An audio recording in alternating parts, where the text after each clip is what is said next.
Hello everybody and welcome back to World of Warships Legends. My name is Spartan Elite 43 and tonight I have one question for you.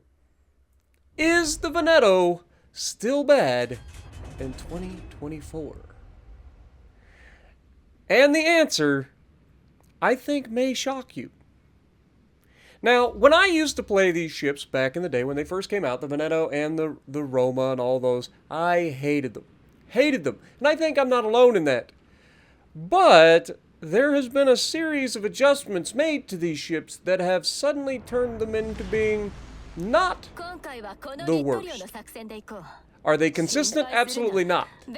They still have those guns that make you just question reality at times.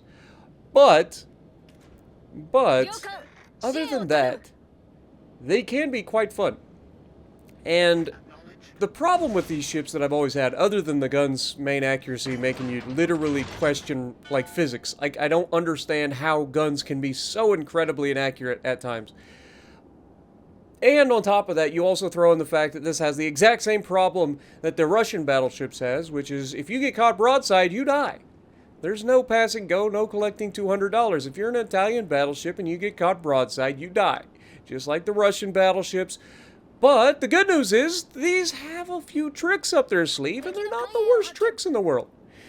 We have a rolling smoke screen, which, if used properly, can be absolutely hilarious. Then on top of that, we also have unlimited damage controls. So, I ask you again, is this still bad in 2024? And the answer, I think, is no. I don't think it is. I don't think this is actually a bad ship anymore. In fact, I think there are very few bad ships at Tier 7 anymore. Like, when you think about it, like, think of all the buffs that have happened to the Vanguard, all the buffs that have happened to the Bismarck, the buffs that happened to the Italian, I keep wanting to call them Romans, the Italian battleships and cruisers. Like, they have finally come into a position where, honestly, they're not that bad. Do I think that I would rather play this than most ships at the tier in terms of battleships? No. I still think that, in my opinion, these are towards the bottom of the tier. But does that make them bad? And I don't think so. I think we're past the point of these ships being bad as oh my god, we got robbed of our dev strike. Our SAP secondaries were about to finish that Akatsuki off, but the Benson took it from us. Or Benham, I forget what it is, but the American destroyer took it from us. But as you saw, I mean, the accuracy can be decent, up close and personal, sometimes. It isn't always. But, hello, Rook, how are you doing, sunshine? Well, we're going to take that shot, and easy damage. Now, the Rook and previous tier battle cruisers for the British don't seem to have the same weakness that the Hawk has. The Hawk, if you come around the corner like that guy, as we showed yesterday with the Vladivostok, if you come around the corner like this guy did in the Hawk, you die. Rook gets away with it. So, unfortunate, but we're going to use the smoke here and just let the secondaries do what they do for a little bit. Because we have a little bit longer range secondaries. I don't build into secondaries, believe it or not. I know, it's crazy. I tend to build towards accuracy because at the end of the day, while these secondaries can be hilarious, it's the main guns that are going to be doing the majority of your damage. And as you can see, we're starting to get some pretty good salvos. Now don't worry, that's not going to last forever. There will be obvious moments where these guns show up and troll you. We'll show that later on too. But I do have to point out that this was the first game that I played in this ship on this day. So, again, if you can go straight into a ship, jump out, and put in a solid performance, I don't consider it a bad ship. Now, Obviously, I troll you guys with the Bismarck, and do I actually think the Bismarck is a bad ship? No. I think it's been buffed enough that it's no longer bad. But it's not going to stop me from trolling y'all because, A, it gets clicks. Y'all come in and y'all defend your ship, and to that, I salute you. But also, like, it's just the ship that I don't get along with. I get along with the Bismarck B, but the Bismarck A, the regular Bismarck, I just don't seem to do all that well in. I don't know what it is. I'm telling you, it's a cursed ship for me. I don't understand it. It just happens. We don't have to understand all of the semantics of everything. We just know that this ship doesn't do well for me. And this has been one of those in the past where I struggle with this ship. And so when I jumped in it and I immediately got a what I would consider a decent game, or a good game, you can't really complain, right? So, Toulon, I mean, come on, you gotta pay more attention than that. And we just yeet, and he's lucky to not be just outright death struck there. That was about as accurate a salvo as you're gonna get. I think maybe I should have led a little bit more. I don't know. It looked pretty good to me. And to only get one Citadel for that was a travesty. But Toulon is like, okay, we need to deal with this battleship. He just took all our health, but unfortunately for you, you don't have the bow armor, Sunshine. So we're just going to aim, and oh my god, there's that accuracy we were talking about. We landed 2 shells. Now, we know that Toulon is kind of a, you know, it's a glass cannon, doesn't really have anything, and North Carolina says hello from the other side. So, this is what we're talking about. Now, unfortunately, in a moment, I'm actually going to hit the wrong button. One of the things that drives me crazy about this game in general is that the consumables switch places all the time. It really does. It drives me crazy. And one of the things that drives me the most crazy is the freaking secondary getting swapped from right on the D-pad to down on the D-pad. It throws me off every single time and ends up making me use consumables I don't want to use every single time. How does this happen? Well, I'm about to show you. I go to shoot the Z-23, and I intended to use the secondaries to finish this guy off, and I hit the godforsaken smokescreen. Frustrating to no end, and could be absolutely devastating for us later on, as we need another smokescreen, and you only get 3 of these with this build, so it's unfortunate that we burn one of them in a position where we didn't need to. Because one of the best parts about this smokescreen is the absolute hilarity of grabbing somebody's broadside when they can't see you, but you can see them. And these Italian battleships are very good at that. And I swear, there is somebody in the coding, let me know. Developers, is there a link to having a smokescreen active for the Venetos or the Italian battleships and getting an accurate salvo? Tell me if I'm wrong. Have you ever been on the receiving end of an Italian battleship shooting from a smokescreen? I almost guarantee every single time it happens, when they get your broadside as they come around the corner and they're in their smokescreen, I almost guarantee you, it is almost every time, it will be the most accurate salvo you have ever seen in your entire existence from an Italian battleship. Right? Like, there's something about it. I'm not crazy. Okay, I might be a little crazy. And obviously, this is all conspiracy. And like, just, you know, just me throwing thoughts out there. Because, you know, sometimes we gotta do that. But we take a shot over the island at the Massachusetts here, and of course he just yeets himself forward.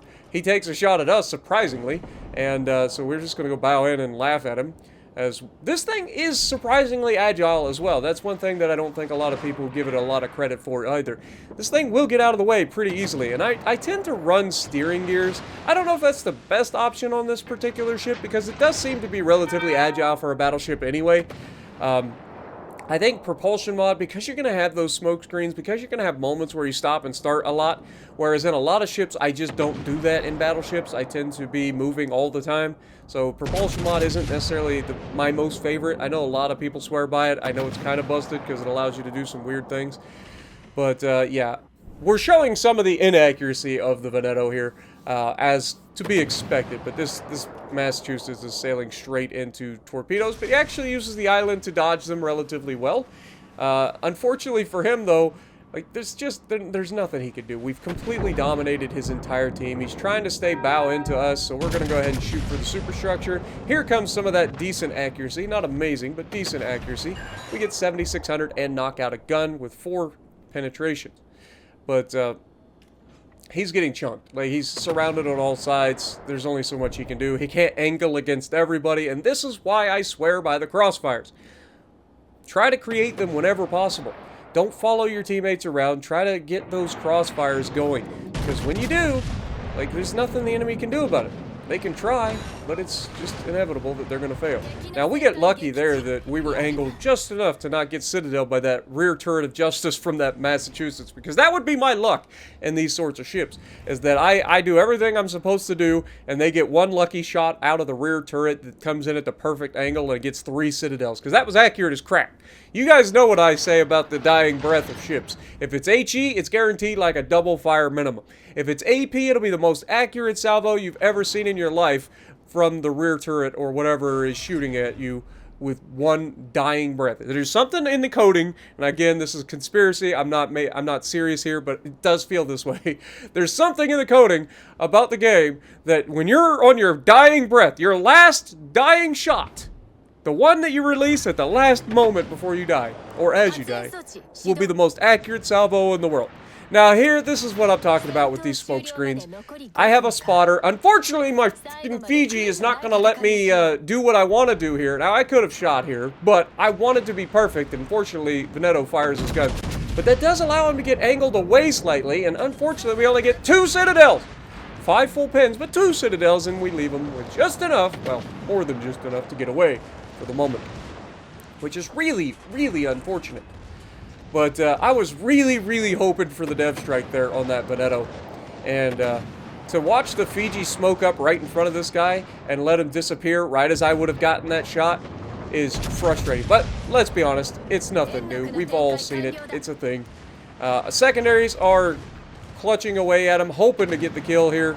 Give us the kill! Yes! We got it! Our SAP is superior. But now there's 1 cruiser left. This game actually ended up way, like, this shouldn't have been as close as it was, considering the fact that we completely wiped out, like, their entire flank so quickly.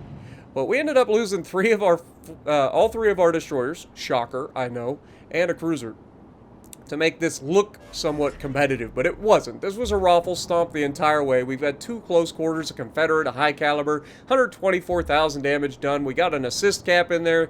You know, we've done all of the things. And now we're chasing damage. Do I recommend you chase damage? No. If it was anything other than maybe a Chumphant or any other cruiser, would I do it? Probably. Yeah, I honestly would, because it's all about the content for me. But we get the worst dispersion on the planet. I underestimate his speed a little bit, not gonna lie. I do that a lot when cruisers are coming out of turns. Destroyers too, because people run propulsion mod a lot, and I always underestimate how fast somebody can go from turning fully to committing to a like straight push and getting accelerating. But at this point, you're done. Unfortunately, they steal more of his health before our shells get there, but we do manage to finish him off with 6 overpins. I mean, you can't ask for better accuracy than that, right? But, yeah, I think this series has done really well, and honestly, getting back in some of these ships that I necessarily didn't like, but have had a good time in. 4 kills, 2,592 base XP, top of the leaderboard. I mean, what more can you ask for? Let me know what you guys think down in the comments below. Has your mind been changed during this series at all? Like, have you seen a ship that you previously didn't like, and now you've given another chance, and suddenly you're like, man, maybe this isn't as bad as I remember? Let me know, because I'm interested. Because it is something that I run into quite often, where I'll jump in a ship that I hated, and then after a while, it's like, am I better at the game, or is it just that I'm getting lucky? I don't know. But I'm intrigued to find out what you guys think. And if you like what I'm doing, punch the like button, leave a comment below, subscribe to the channel if you haven't already, and as always, I will see you in the next video.